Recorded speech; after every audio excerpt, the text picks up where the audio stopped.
Today, we're going to journey all the way back to the dawn of time to explore what many believe is the world's very first love story. Now, this is a tale packed with intense devotion, blinding pride, a devastating tragedy, and ultimately, cosmic rebirth. It's so much more than just a myth. It's a foundational story about the clash between worldly power and spiritual truth. So, let's dive into the epic of Shiva and Sati. You see, the story we're exploring today isn't just a romance. It's considered the foundational one. This is a love without conditions, without boundaries, built on absolute faith and a resolve that could literally shake the cosmos. It's a saga of vibrant joy, yes, but also of a profound, world-altering sorrow. It is the immortal love story of Shiva and Sati. All right, so to really get our heads around this incredible saga, we're going to break it down into 4 acts. We'll start with love and penance, then we'll move into marriage and pride, witness the tragic insult of the Yajna, and we'll wrap it all up with the deluge and the creation of the Shakti Peethas. This should give us a perfect roadmap for their timeless journey. Okay, Act 1. This is where we meet our main characters and see the core conflict that really sets this whole epic in motion. And it's a classic struggle, right? A daughter's divine love versus a father's worldly pride. And it all kicks off with a very powerful and very, very proud father. So, let's meet him. Daksha Prajapati. As one of the original sons of the creator Brahma, this guy has immense authority and power. He is a master of worldly order, rules, and regulations. But his most defining trait, the one that really drives our story, is his profound arrogance. He is the living embodiment of status, lineage, and social structure. And then you have his daughter, Sati. But here's the thing. She is no ordinary princess. The scriptures say she was actually an incarnation of Adi Shakti, the primordial cosmic energy, the divine feminine power, just born into human form. And while her father was proud of her, he had very specific, very worldly plans for her future. And this is where you really see the fundamental clash of 2 completely opposing worldviews. Daksha, well, he pictured a son-in-law who would make him look good, a rich, respectable god who played by society's rules. But Sati's heart, it was set on Shiva, the ultimate outsider, an ascetic who meditated in cremation grounds, wore animal skins, and covered himself in ash. To Daksha, Shiva was chaos, a total rejection of everything he valued. But to Sati, he was the ultimate, transcendent reality. So, you might be asking, how does a princess, the daughter of the king of order, win the heart of the greatest ascetic in the entire universe? The answer is one word: tapasya. And let me tell you, this is not just prayer. Tapasya is an extreme spiritual discipline. It involves intense austerity and meditation, pushing your body and mind to their absolute limits, all to achieve a divine goal. And Sati's goal was Shiva. Sati's resolve was, well, it was absolute. She left the comfort of her father's palace for the forest, giving up food, water, even sleep. She endured blistering heat, freezing cold, and torrential rains, just meditating out in the open. Her focus was singular and completely unshakable, to prove that her love went beyond the physical world, that it was a devotion worthy of Lord Shiva himself. This penance was so intense it actually started sending ripples through the fabric of the cosmos. And finally, moved by her unwavering devotion, Shiva opened his eyes from his meditation and appeared right before her. He saw her boundless love, her incredible penance, and her unbreakable faith. He smiled, and he accepted her, saying, "O Devi, your love compels me. Today I accept you as my Ardangini, my better half." And with those words, just imagine, a wave of pure joy swept across the entire universe. And just like that, we enter Act 2, marriage and pride. The universe celebrated this divine union, right? The coming together of Shiva and Shakti, a pure consciousness and divine energy. It was a moment of perfect cosmic balance. But this joyous occasion was cast under the long, dark shadow of one man's ego, Sati's father, Daksha. Now, this was no ordinary wedding, believe me. Shiva's procession was a parade of beings from every single realm. We're talking ghosts, goblins, great sages, and celestial gods. The ceremony itself was officiated by the creator Brahma, with Lord Vishnu also there. The whole universe witnessed the marriage of the two fundamental forces of existence. But one person was conspicuously and very deliberately absent: Daksha. He sent no message, offered no blessings. His silence was a deliberate, ominous statement.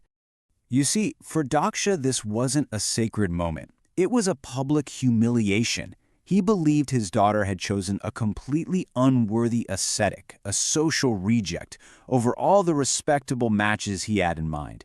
In his eyes, this wasn't a marriage. It was an act of defiance, a stain on his honor. And this deep-seated resentment just began to fester, poisoning his heart. And this simmering resentment brings us to Act 3, the insult of the yajna. This is really the dramatic heart of the story, where Daksha's wounded pride just boils over into a grand, public, and absolutely catastrophic act of revenge. First off, what exactly is a yajna? Well, think of it as a massive sacred fire ritual. It's a cornerstone of cosmic order, performed to honor the gods and maintain the balance of the universe. An invitation to a yajna is a huge honor. So, to be deliberately left out, well, that's a profound and very public insult. So, in a move to reassert his authority and publicly shame Shiva, Daksha organized the grandest yajna the world had ever seen. He sent invitations to every single god, demigod, sage, and king. Everyone was invited, except for two people: his own daughter, Sati, and her husband, Shiva. This was a totally calculated move, a weaponization of tradition designed to publicly isolate and humiliate them. When Sati found out about the ceremony, she was heartbroken, but she still hoped it was all just a misunderstanding. Even though Shiva gently warned her, where there is no respect, it is pointless to go, she traveled to her father's home, uninvited, hoping to fix things. When she got there, she was met with just cold silence. She went to her father and asked, "Father, would you not want your daughter to participate in this sacred ritual?" Daksha's reply was pure venom. In front of all the assembled gods and sages, he publicly disowned her. And then he just unleashed a torrent of insults against Shiva, mocking his appearance, his lifestyle, his companions. His words were like poison darts, aimed not just at Shiva, but directly at his own daughter's heart. Sati's shock just transformed into a blaze of divine resolve. With tears in her eyes but the power of Shakti in her voice, she defended her husband. She masterfully turned every single one of her father's insults into a mark of Shiva's divinity. "He whom you call a wanderer is beyond death itself," she declared, "and the ash you mock is what he uses to burn away all worldly attachment." The entire hall fell completely silent, just stunned by her power. But her heart was broken. The insult coming from her own father was just an unbearable weight. She declared, "This body which has come from you and has now heard my Lord's insult is no longer fit to exist." Turning to the sacred sacrificial fire of the yajna, she closed her eyes, focused on Shiva one last time, and using her own inner yogic fire, she immolated herself, leaving nothing but ashes. And now we arrive at the final, cataclysmic act, the deluge and the Shakti Peethas.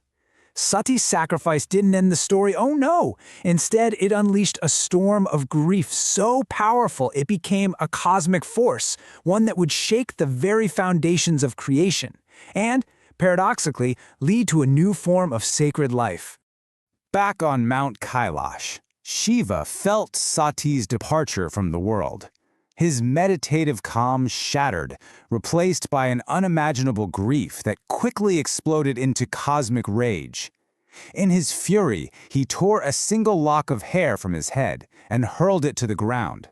From that impact, a terrifying fiery being emerged, Virabhadra, the very personification of Shiva's wrath, created for one purpose and one purpose only: vengeance. Virabhadra descended on Daksha's yajna like a hurricane of retribution. He and his army of spirits tore the ceremony apart, scattering the gods and sages who had just stood by and done nothing. No one could stand against the fury of Shiva. In a final act, Virabhadra confronted Daksha and, with a single stroke, beheaded the proud king. The fire of pride was finally put out by the fire of grief. Shiva then arrived at the scene. Seeing Sati's lifeless form, his rage dissolved into an ocean of inconsolable sorrow. He lifted her body and just began to wander aimlessly across the universe, his grief so immense it threatened to unravel creation itself. To restore cosmic balance, Lord Vishnu had to intervene. He used his Sudarshan chakra to dismember Sati's body, and the places where the pieces fell to earth became consecrated, charged with her divine energy. These 51 sacred sites are known today as the Shakti Peethas, and they're major centers of pilgrimage. So Shiva retreated into a deep meditation in the Himalayas. But here's the key takeaway. This tragedy was not the end. The love that was purified in fire was destined to be reborn. Sati's sacrifice actually paved the way for her reincarnation as Parvati, who would once again undertake a great penance to win Shiva's heart. So the ultimate thought here is that this tragic ending was in fact the necessary beginning of a new, even greater chapter in the world's first love story.